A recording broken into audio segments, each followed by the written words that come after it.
మంత్రి కొండ సురేఖ పుట్టినరోజు వేడుకల సందర్భంగా తన కూతురు సుష్మితా పటేల్ చేసినటువంటి వ్యాఖ్యలు కొంత రాజకీయంగా దుమారం అవుతున్నటువంటి పరిస్థితి. ప్రస్తుతానికి సుష్మితా పటేల్ గారు మనతో ఉన్నారు. ఒకసారి వారితో మనం మాట్లాడదాం. ఈరోజు వరంగల్లో పర్యటించినటువంటి నమస్తే మేడం. ఇప్పటి వరకు కొండ సుష్మిత గారు ఒకసారి వ్యాఖ్యలు చేసిన నేపథ్యంలో కొంత ఆలోచనలు మొదలైనవి. అసలు ఏం జరుగుతుంది కొండ ఫ్యామిలీకి అన్నటువంటి ఆలోచనలు. మరి ఆ తర్వాత ఈరోజు చేసినటువంటి వ్యాఖ్యల్లో మళ్ళీ పునరాలోచన పడ్డారు. ఒక సందిగ్ధం కనబడింది. అసలు ఏం జరుగుతుంది, అసలు నష్టపోతున్నది ఎవరు, నష్టం జరుగుతుంది ఎవరికి అన్నటువంటి ఆలోచన కనిపించింది. ఈరోజు మీరు వ్యాఖ్యలు చేసినటువంటి వ్యాఖ్యలు ఎట్లా చూడవచ్చు? అదే అండి. ఎందుకంటే మా నాన్నగారికి నష్టం జరిగింది అని చెప్పి, ఎందుకంటే ఆయనకు అన్యాయం జరిగింది. ఆయన ఒక ఎమ్మెల్సీగా 2 సార్లు పనిచేస్తున్నారు. పిసిసి ప్రెసిడెంట్గా కూడా ఫస్ట్ అమ్మనే ఆయన ప్రపోజ్ చేయటం జరిగింది. అది కూడా కొండ మురళీధరరావు గారు చెప్పడం మూలానే కొండ సురేఖ గారు చేయటం జరిగింది. అట్లాంటిది తను వచ్చి మాకు ఎమ్మెల్సీ ఇస్తా ఫస్ట్ అని చెప్పినారు. అది మాట తప్పినారు. ఇప్పటివరకు మళ్ళీ తర్వాత అపాయింట్మెంట్ కూడా ఇవ్వలేదు. సో దాని గురించి నేను నిన్నటిదాకా మాట్లాడలేదు. కానీ ఏదైతే రేవూరు ప్రకాష్ రెడ్డి గారి గురించి వచ్చి 2 ఏళ్ల తర్వాత వచ్చే ఎలక్షన్ల గురించి ఏమో ఇప్పుడే మాట్లాడి, అదే సంగారెడ్డిలో జగ్గారెడ్డి గారి గురించేమో అధిష్టానం చూసుకుంటుంది అని చెప్పడం జరిగింది. దాని గురించి నేను ఇవాళ మాట్లాడడం జరిగింది. ఓకే, ఇప్పుడు మాట్లాడినటువంటి మాటల్లో కూడా బీసీలం కాబట్టి కొంత అనగదొక్కేటువంటి కుట్రలు జరుగుతున్నాయని చెప్పి మీరు స్పష్టంగా చెప్తున్నటువంటి పరిస్థితి. మరి దీన్ని ఎట్లా చూడొచ్చు? నిజంగా అట్లాంటి పరిస్థితులు ఉన్నాయి? ఒకవేళ అట్లాగే ఉంటే మంత్రి కొండ సురేఖ గారికి బీసీ కాబట్టి మరి అంటే మంత్రిగా చేసేవారన్నటువంటి ఆలోచనలు కూడా కనిపిస్తున్నాయి. మరి మరొక వైపు పొన్నం ప్రభాకర్ను కూడా ఈసారి పిలవలేదు అన్నటువంటి ఆలోచనలు కూడా చేస్తున్నారు. పోస్టర్ కూడా ఎక్కడ పెట్టలేదు అన్నటువంటిది. దీన్ని ఎట్లా చూడొచ్చు? నిజంగా అట్లాంటి వివక్ష కనిపిస్తుందా? కనిపిస్తుంది కదండి. పోస్టర్లో ఆయన ఇప్పుడు హైదరాబాద్ ఇన్ఛార్జ్ మంత్రి. ఆయన హైదరాబాద్ ఇల్లు ఇచ్చినప్పుడు ఆయన పోస్టర్ పెట్టాలి కదా. ఆయన పోస్టర్ పెట్టకపోవటంలో అంతర్యం ఏంటి? వాళ్ళ పోస్టర్లు ఆయన ఫోటో ఎంత పెట్టుకున్నాడో ఈయన ఫోటో అంత పెట్టుకొని వాళ్ళే నడిపించుకుంటూ ఈరోజు అంటే టీడీపీ గ్యాంగ్ బాగా అచ్చ కాంగ్రెస్ పచ్చ కాంగ్రెస్ రేంజ్లో నడుస్తుంది అని నేను చెప్పింది ఏదైతే ఉందో అది వాస్తవం. ఓకే, కొమ్మాల జాతర సందర్భంగా మాజీ ఎమ్మెల్సీ కొండ మురళి గారు ఒక వ్యాఖ్య చేశారు. ఇక్కడ పరకాల్లో కొండ సుష్మిత పటేల్ గారు పోటీ చేస్తున్నారు, మీరు ఆశీర్వదించాలని చెప్పి కూడా ఆ రోజు చెప్పారు. దాని మీద కూడా కొద్దిగా హోప్స్ పెట్టుకున్నారు. అక్కడ ఉన్నటువంటి కార్యకర్తల్లో కూడా మేము నెక్స్ట్ కొండ సుష్మిత పటేల్ వస్తారని కూడా ఆలోచన చేశారు. మొన్న సీఎం రేవంత్ రెడ్డి చేసినటువంటి ప్రకటనతో మళ్ళీ ఒక సందిగ్ధంలో పడ్డారు. అసలు కొండ సుష్మిత పటేల్ వస్తుందా లేకపోతే రేవూరు ప్రకాష్ రెడ్డి వస్తారన్న సందిగ్ధానికి తెరదించినటువంటి పరిస్థితి. మరి దీన్ని ఎట్లా చూడొచ్చు? మీరు మీ ఎట్లా చూడొచ్చు అంటారు దీన్ని? లేదండి, ఎవరు రేవంత్ రెడ్డి గారు ఎవరండి? రేవంత్ రెడ్డి గారు అధిష్టానం నిర్ణయిస్తే ముఖ్యమంత్రి అయినారు. కాంగ్రెస్ అనేది ఒక వ్యక్తి మీద ఉండదు, ఒక వ్యవస్థ మీద నడుస్తుంది. వ్యక్తి ఈయన ఎవరు టికెట్ డిక్లేర్ చేయడానికి? ఈయనకి ఆ హక్కు లేదు, అధికారం లేదు, ఏం లేదు. కాంగ్రెస్లో వ్యవస్థ ప్రకారమే నడుస్తుంది. సో అధిష్టానం ఎవరు డిక్లేర్ చేస్తే వాళ్ళు అవుతారు తప్పితే ఈయన డిక్లేర్ చేసిన వాళ్ళు కారు. ఓకే, ఇప్పుడు గతంలో కూడా ఇప్పుడు ఉమ్మడి వరంగల్ జిల్లాలో ఉన్నటువంటి నేతలందరూ కూడా ఎడముఖం పెడముఖంగానే ఉంటున్నారు. కొండ సుష్మిత చేసినటువంటి వ్యాఖ్యలు కావచ్చు, కొండ మురళి అండ్ కొండ సురేఖ మీద కావచ్చు, వీరందరూ ఒకవైపు ఉంటుంటే కొండ మురళి దంపతులు ఒకవైపు ఉన్నటువంటి పరిస్థితులు కనిపించినాయి. దీనికి తెరదించడానికి ఇక్కడ మా ఎమ్మెల్యే నాయన రాజేంద్ర రెడ్డి గారు ఒకసారి ఒక చిన్న మీటింగ్ ఏర్పాటు చేసి మేమందరం కలిసే ఉన్నామన్నటువంటి ఒక మెసేజ్ అయితే ఇచ్చారు. ఎందుకంటే మా మధ్యలో పొరపరచలు ఏం లేవన్నట్టు జీడబ్ల్యూఎంసీ ఎన్నికలను దృష్టిలో పెట్టుకుని కూడా ఈ ఆలోచన చేయొచ్చు. మరి ఇప్పుడు ఈ సందర్భంలో ఇప్పుడు సుష్మితా పటేల్ యొక్క ఆలోచనలు ఇక్కడ ఎమ్మెల్యేగా పరకాల నుంచి పోటీ చేస్తారా? మరి ఇక్కడ వీళ్ళందరినీ ఇక్కడ ఎట్లా సమన్వయం చేయగలుగుతారు? అంటే సమన్వయం అంటే వాళ్ళు పెద్దోళ్ళండి. నాకన్నా రాజకీయ అనుభవంలో కూడా నాకన్నా వయసు కన్నా పెద్దోళ్ళు ఉన్నారు. మీరని కాదు, ఒకవేళ మీరు రాజకీయంలోకి వస్తే ఇప్పుడు వాళ్ళ మద్దతు కూడా కొంత అవసరం ఉంటుంది. ఎందుకంటే మంత్రి పదవి ఉన్నప్పుడు మంత్రి గారి అండర్లో కూడా వీళ్ళందరూ పనిచేయాల్సినటువంటి అవసరం ఉంటుంది. ఇక్కడ దేవాదాయ శాఖ మంత్రిగా, పర్యావరణ శాఖ మంత్రిగా, అటవీ శాఖ మంత్రిగా ఉన్నప్పుడు కూడా సొంత జిల్లా వాళ్ళని కూడా కోఆర్డినేట్ చేయాల్సినటువంటి బాధ్యత మంత్రి గారి మీద ఉంటుంది. మరి ఇట్లాంటప్పుడు ఇట్లాంటి వ్యాఖ్యలు చేయడం వల్ల వాళ్ళందరినీ ఇట్లా కోఆర్డినేట్ చేసుకోవచ్చు. వ్యాఖ్యలు నేను వాళ్ళ మీద చేయలేదు కదండి, నేను ఒక వ్యక్తి మీద చేసిన, ఒక వ్యవస్థ మీద చేయలేదు. నేను అదే చెప్తున్నాను. నేను కాంగ్రెస్ పార్టీని టార్గెట్ చేయలేదు, ఏఐసిసిని టార్గెట్ చేయలేదు, రాహుల్ గాంధీ గారిని టార్గెట్ చేయలేదు. వాళ్ళంటే అభిమానం ఉంది, నాకు ఇంకా గౌరవం ఉంది. నేను వాళ్ళ గురించి మాట్లాడలేదు. నేను ఒక వ్యక్తి గురించి, ఒక వ్యక్తి కుటుంబం గురించి మాట్లాడినాను అంతే. సో దానికి ఇక్కడున్న శాసనసభ్యులకి సంబంధం లేదండి. ఓకే, ఇప్పుడు పరకాల నుండి నెక్స్ట్ టైం కొండ సుష్మిత పటేల్ పోటీ చేస్తున్నారా? ఖచ్చితంగా అండి, ఖచ్చితంగా పోటీ చేస్తాను. ఇప్పుడు ఒకటండి, ఇప్పుడు సుష్మితా పటేల్ గారు చేస్తున్నటువంటి వ్యాఖ్యల మీద కూడా కొంత అసందిగ్ధ వాతావరణం మీద కూడా స్థానిక వాళ్ళు కూడా, స్థానిక నేతలు కూడా కొంత ఆలోచిస్తూ మాట్లాడుతున్నారు. అసలు కొండ సుష్మితా పటేల్కు అసలు పార్టీ సభ్యత్వం లేదు, ఆమె చిన్నపిల్ల, మేము మాట్లాడడానికి కూడా మేము ఆ వ్యాఖ్యల మీద స్పందించమన్నటువంటి వ్యాఖ్యలు చేస్తున్నారు. మరి దీన్ని ఏ విధంగా చూడొచ్చు? తెలిసి మాట్లాడారని వ్యాఖ్యలు చూడొచ్చా, లేకుంటే తెలియక మాట్లాడారని చూడొచ్చా? 38 ఏండ్లకు చిన్నపిల్ల అని అంటే కొంచెం కష్టంగా ఉంటుందండి. అది వాళ్ళకే వదిలేస్తున్నాను నేను. అది హాస్యాస్పదంగా ఉంటుంది 38 ఏండ్లకి చిన్నపిల్ల అనడం. తెలిసి మాట్లాడడమా, తెలియక మాట్లాడడమా అనేది వాళ్ళ విజ్ఞతకు నేను వదిలేస్తున్నాను. మేడం ఇప్పుడు కొంత బీసీ కార్డు అనేది కొంత ఇబ్బందికర వాతావరణంలోకి మమ్మల్ని తీసుకెళ్తుంది. మేము బీసీలం కాబట్టే అని చెప్పి గతంలో కూడా మంత్రి పదవికి ఉద్వాసన పలుకుతుండొచ్చని ఒక ఆలోచనలు కూడా జరిగినాయి. అది మొత్తం అంతా వ్యాపించినటువంటి పరిస్థితి. ఆ సందర్భంలో కూడా కొండా దంపతులు కూడా నేరుగా ఇక్కడ ఉన్నటువంటి రాష్ట్ర అధినాయకత్వాన్ని కాకుండా ఏఐసీసీనే డైరెక్ట్గా లేఖలు రాసినటువంటి సందర్భాలున్నాయి. అక్కడికి వెళ్ళి కలిసినటువంటి సందర్భాలు కూడా వస్తాయని చెప్పి అనుకున్నారు. కానీ అసలు మరి ఎందుకు ఇక్కడ నిజంగా ఇక్కడ మద్దతు ఉండడం లేదా? మరి అసలు డైరెక్ట్ నేరుగా మీరు రేవంత్ రెడ్డితో సీఎం గారితో వారిని టార్గెట్ చేసినప్పటికీ కూడా మరి నిజంగా అనుకున్నటువంటి మద్దతు ఇక్కడ ఉండట్లేదు అనుకోవచ్చా? లేదండి, నేను అదే చెప్తున్నాను కదా. అపాయింట్మెంట్ కూడా ఇప్పుడు మా నాన్నగారికి ఇచ్చి ఆల్మోస్ట్ 2 years అవుతుంది. ఆయన ఇచ్చిన మాట తప్పారు. ఇప్పుడు మా అమ్మ అడిగినా కూడా దాన్ని దాటేస్తున్నారు తప్పితే ఎందుకు ఇవ్వట్లేదు అనే దాని గురించి కూడా ఆయన సమాధానం చెప్పట్లేదు. అధిష్టానం దగ్గరికి వెళ్ళి ఆయన మాట్లాడాలి కదా. మేము మాట్లాడాలి అని అనుకుంటే వేరే వాళ్ళతో మాట్లాడగలుగుతాం. కానీ ఆయనకి రెస్పెక్ట్ ఇచ్చినప్పుడు రెస్పెక్ట్ని కాపాడుకోవాల్సిన బాధ్యత ఆయన మీద ఉంది కదా. అంటే ఒక వాంటెడ్లీ ఒక స్ట్రాటజికల్గానే అధిష్టానంతో మాట్లాడలేకపోతున్నాను అనుకోవచ్చు ఇక్కడ. అంతే కదా, తప్పకుండా. ఎందుకనంటే ఇప్పుడు స్ట్రాటజికల్గా ఇక్కడ కూడా పరకాల్లో కూడా ఆయన మాట్లాడడం మమ్మల్ని తొక్కడానికే కదా. సంగారెడ్డిలో అక్కడ మాట్లాడి జస్ట్ అదే రోజు నెక్స్ట్ డేనే మాట మార్చి ఇక్కడ మాట్లాడిండు అని అంటే మమ్మల్ని కావాలని అణచివేయాలని చూస్తున్నట్టే కదా. ఓకే, కొండా సుస్మితా పటేల్ గారు వరంగల్లో ఇక్కడ గీసుకొండ మండలంలో పర్యటన ఉందనేసరికి ఒక రకమైనటువంటి ఉత్కంఠ కాంగ్రెస్ వర్గాల్లో మిగిలిన వర్గాల్లో కూడా నెలకొంది. ఎందుకంటే అసలు ఎవరు దీని మీద స్పందించినప్పటికీ కూడా ఒక ఉద్వేగపూరితమైనటువంటి వాతావరణం అయితే ఒక స్తబ్దుగా కనిపించింది. మరి ఒక్కసారి వచ్చి ఇంత ఫైర్ అయినటువంటి సుస్మితా పటేల్ ఆ ఫైర్ మాట్లాడినటువంటి మాటల తర్వాత ఇప్పుడు మీరు కొద్దిగా కూల్గా ఉన్నారు. మరి నిజంగా వాటిని సమర్థించుకుంటారా? ఇప్పటికి అదే మాటలు మీరు మాట్లాడతారా? లేకపోతే దీని మీద అదే కొద్దిగా ఆవేశంలో మాట్లాడిన అనుకోవచ్చా? ఎందుకంటే ఉన్నటువంటి ఆ సిచ్యువేషన్ బట్టి. అయ్యో, కూల్గా ఏం లేనండి, నేను ఎప్పుడు అలాగే ఉంటాను. లేదు, నేను దాన్ని సమర్థించుకుంటున్నాను ఖచ్చితంగా. నేను మాట్లాడింది కరెక్ట్. చిన్నపిల్ల అని ఎవరైతే మాట్లాడారో వాళ్ళకి నేను చెప్తున్నా, నాకు 38 సంవత్సరాలు, నాకు 15 ఏళ్ళ బిడ్డ ఉన్నది. సో వాళ్ళని ఆ విఘ్నతకి వాళ్ళకే వదిలేస్తున్నాను. ఓకే, ఇప్పుడు నేరుగా ఒకసారి ఫైనల్గా ఇప్పుడు మీ ఫైర్ అంతా మీ నాన్నగారికి ఎమ్మెల్సీ టికెట్ ఇవ్వకపోవడం అనేది స్పెసిఫిక్గా స్ట్రైట్ ఫార్వర్డ్ అంతే. ఆ ఒక్కదాని మీదనే మీరు ఫైర్ అనుకోవచ్చు. ఎస్, అంతే. He's a crowd puller, he's a BC leader, ఒక మాస్ లీడర్. ఆయన 2 సార్లు ఎమ్మెల్సీగా గెలిచారు. దేశం మొత్తంలో ఫస్ట్ టైం యునానిమస్గా గెలిచిన ఎమ్మెల్సీ ఆయన. తర్వాత కవిత గారు గెలిచారు. అది కూడా వాళ్ళ పార్టీ కాబట్టి ఆమె గెలవటం జరిగింది. కానీ ఫస్ట్ టైం యునానిమస్గా గెలిచినారు.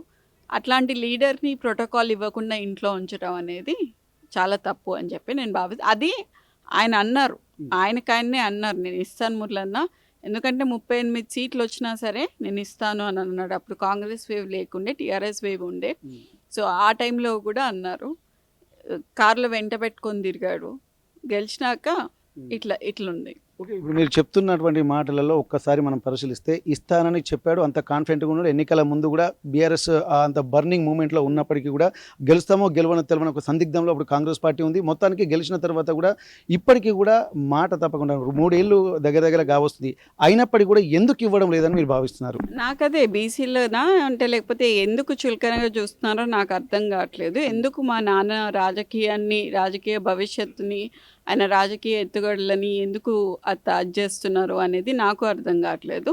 అట్లీస్ట్ చైర్మన్ అన్న ఇస్తారని అనుకున్నాను. ఆర్టీసీ చైర్మన్, ఏదైనా పెద్ద చైర్మన్ పోస్ట్ అన్న ఇస్తారని అనుకున్నాను. అది కూడా ఇవ్వకుండా చేయటం అనేది నాకు కొంచెం బాధగా అనిపించింది. ఓకే, ఇప్పుడు ఉమ్మడి వరంగల్ జిల్లాలో ఒక్కసారి మనం పరిశీలించినట్టయితే ఇక్కడ కొండా సురేఖ గారికి తెలియకుండా, ఎందుకంటే దేవాదాయ శాఖ మంత్రిగా ఉండి కూడా కడియం శ్రీహర్ గారు కూడా తన శాఖకు సంబంధించి కూడా తనకు ఇన్ఫర్మేషన్ ఇవ్వకుండా డైరెక్ట్ ఎండోమెంట్ డిపార్ట్మెంట్ అధికారులను కలవడాన్ని కూడా దీన్ని ఎట్లా చూడొచ్చు? మరి ఇట్లా ఒక్కరొక్కరుగా ఇట్లా చేస్తున్నటువంటి నేపథ్యంలో ఇప్పుడు మిగిలినటువంటి వాళ్ళందరూ కూడా ఒక ఏకమవి వాంటెడ్లీ స్ట్రాటజికల్గా జరుగుతుంది అనుకోవచ్చా? ఎందుకంటే ఇప్పుడు నాయన రాజేందర్ రెడ్డి గారికి కూడా ఇక్కడ ఒక భవనం సముదాయంలో కూడా కొంత గొడవైనటువంటి పరిస్థితి. అలాగే ఇక్కడ కడియం శ్రీహర్ గారికి కూడా ఎండోమెంట్ దానికి సంబంధించినటువంటి ఒక్కొక్క దాని మీద, అంటే ఒక్కొక్క దగ్గర రేవూరు ప్రకాష్ రెడ్డికి ఏమో స్థానిక సంస్థాగతంగా ఎన్నికల విషయంలో ఇట్లా ఎవరికి వారు ఇట్లా ఎవరు చూసినా కొండ కుటుంబాన్ని టార్గెట్ చేస్తున్నటువంటి పరిస్థితి.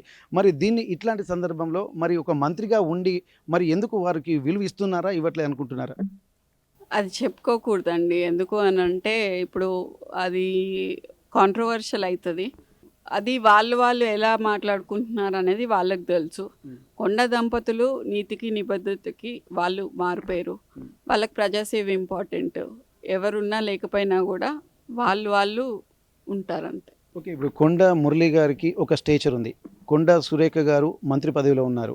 మరి వీళ్ళు మాట్లాడకుండా కూతురితోటే మాట్లాడిపిచ్చారన్నటువంటి ఒక ఆలోచనలు ఎంతోమందికొస్తున్నాయి. మరి ఎవరి సపోర్ట్ లేకుండా ఈ సుష్మితా పాటిల్ మాట్లాడుతుందంటే దాని అంతరార్థం ఏందన్న ఒక సందిగ్ధం అయితే అందరికి కలిసింది. మరి మీ నాన్నగారి, అమ్మగారి వల్ల వాళ్ళ ప్రేరేపణ ఏమైనా ఉందా? లేకపోతే మీరే వాళ్ళ ఇప్పుడున్నటువంటి పరిస్థితులు చూడలేక మీరు మాట్లాడుతున్నారా? మా నాన్న చావుకి భయపడినోడు. మా అమ్మ ఫైర్ బ్రాండ్ అని మీకు తెలుసు. వాళ్ళు మాట్లాడాలనుకుంటే వాళ్ళు మాట్లాడతారు. ఇవి నా భావాలు. నేను బాధతోనున్నాను. నాకిలా జరిగింది కాబట్టి చెప్పదలుచుకున్నాను. అందుకని వచ్చి చెప్పాను.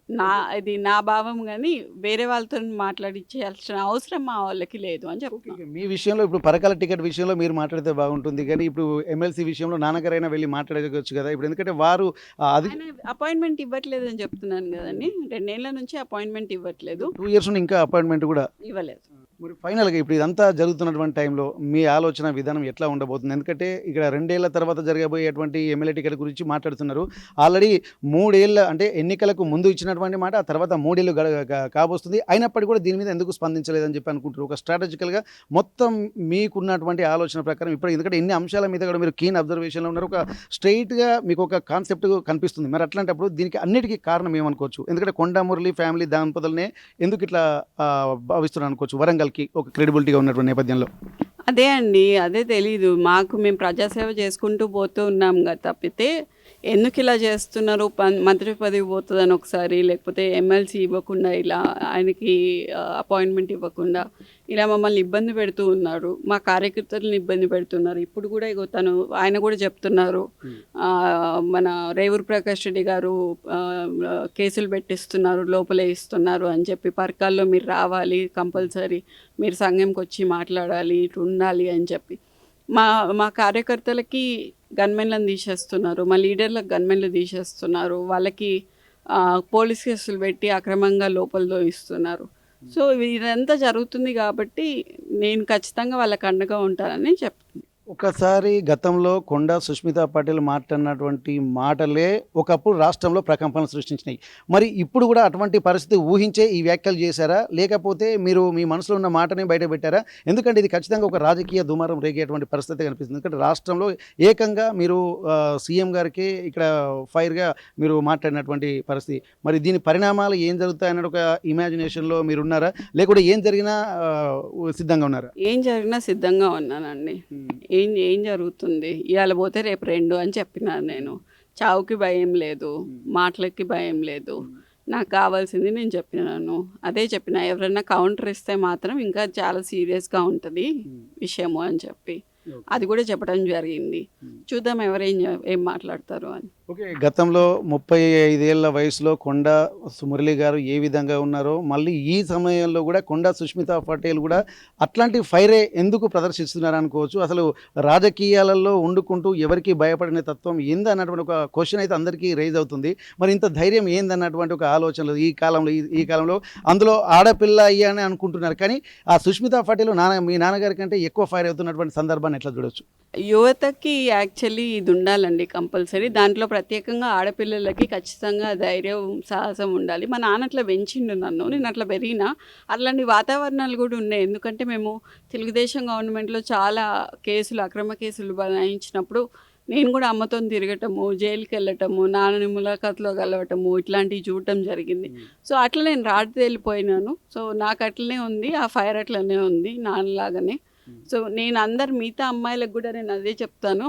ఈరోజు మనం ఇట్లుంటేనే సమాజం బాగుపడుతుంది అని చెప్పి నేను చెప్తున్నాను. ఓకే. జంజీలకు ఫస్ట్ ప్రయారిటీ ఇవ్వాలని చెప్పి ముఖ్యమంత్రి రేవంత్ రెడ్డి గారే చెప్పుకుంటూ వస్తున్నారు. మరి నియోజకవర్గాల పునర్విభజన కూడా ఉండేటువంటి అవకాశం జరుగుతుంది. మరి అట్లాంటప్పుడు కొంత మీరు పేషెన్సీగా ఉండి ఇట్లాంటి ఉండి మరి మీ ఎమ్మెల్యే టికెట్ కూడా అక్కడ ఉన్నటువంటి రిజర్వేషన్ల ప్రకారంగా కావచ్చు ఎక్కడైనా వచ్చేటువంటి అవకాశం కూడా కనిపిస్తుంది కదా. ఎందుకంటే మీరు ఆల్రెడీ ఒక వెల్ నోన్ పర్సన్, ఇప్పుడు అందరికీ తెలిసినటువంటి వ్యక్తులు కాబట్టి మీరు ఆ పేషెన్సీతో ఉంటే మీకు సపోర్ట్ చేసేవారని అనుకోవచ్చా? ఇక్కడ ఆయన సపోర్ట్ చేయకపోయేటోడు. ఎందుకంటే సపోర్ట్ చేసేటట్టయితే ఫస్ట్ మా నాన్నని ఎమ్మెల్సీగా చేసుకునేవాడు కదా, మంచి లీడర్లని. ఇప్పుడు ఆ వేం నరేందర్ రెడ్డి ఏం సలహాలు ఇచ్చారో నాకు కూడా తెలియాలి, సలహాదారుడు కదా. ఆయన ఏం సలహాలు ఇచ్చారో ఒకసారి బయట పెట్టమని చెప్పండి. ఎన్ని జీవోలు వచ్చాయో బయట పెట్టమని చెప్పండి. ఆ జీవోల ప్రకారం సీఎం గారు ఏం చేశారు, అవి వచ్చి ప్రజలకు ఏం చేరాయి అని చెప్పి అది ఒక్కటి చెప్తే చాలు.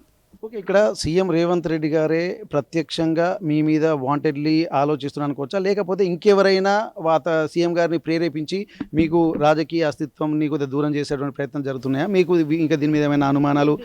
ఇది నేను చెప్పలేనండి, అది వాళ్ళకే తెలుస్తుంది. కానీ మా నాన్నగారిని అయితే ఇట్లా తొక్కాలి అని చెప్పేసి కావాలని ఇప్పుడు నిన్న పరకాల్లో కూడా మాట్లాడడం జరిగింది.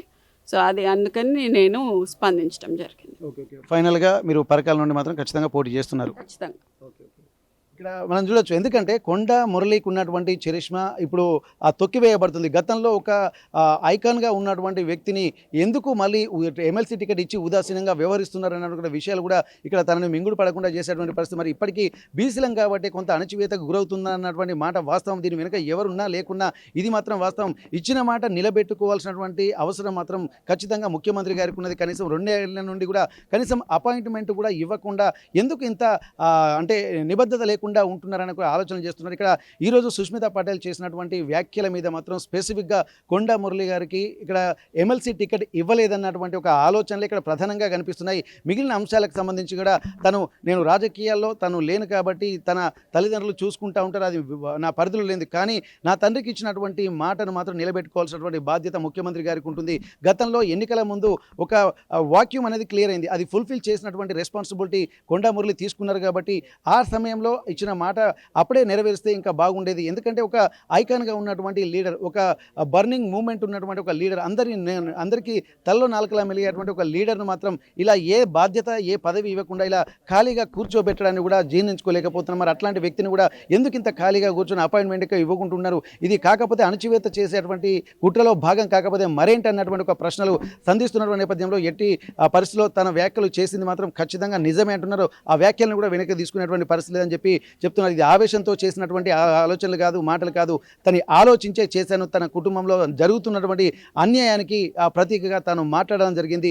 దీనిపై కూడా తన విషయంలో కూడా ఎవరు చిన్నపిల్లలని మాట్లాడితే 38 ఏళ్ళు ఉన్నటువంటి నేను చిన్నపిల్ల ఎందుకు అవుతాను, 15 ఏళ్ళ కూతురు కూడా ఉందన్నటువంటి ఒక విషయాలు కూడా చెప్తున్నారు. ఏదైనప్పటికీ కూడా ఇక్కడ కొండ మురళి గారు చేస్తున్నటువంటి ఆ ఆలోచన దృష్టిలో పెట్టుకుని ఆయనకి ఇవ్వాల్సినటువంటి సముచిత గౌరవం ఇస్తే ఇప్పటి వరకు ఇట్లాంటి పరిస్థితులు ఉండేవి కాదన్నటువంటి ఒక ఆలోచనలు మాత్రం చేస్తున్నటువంటి పరిస్థితి. హనుమకొండ నుండి కెమెరా పర్సన్ వంశీతో వెంకటరత్నం, RTV వరంగల్.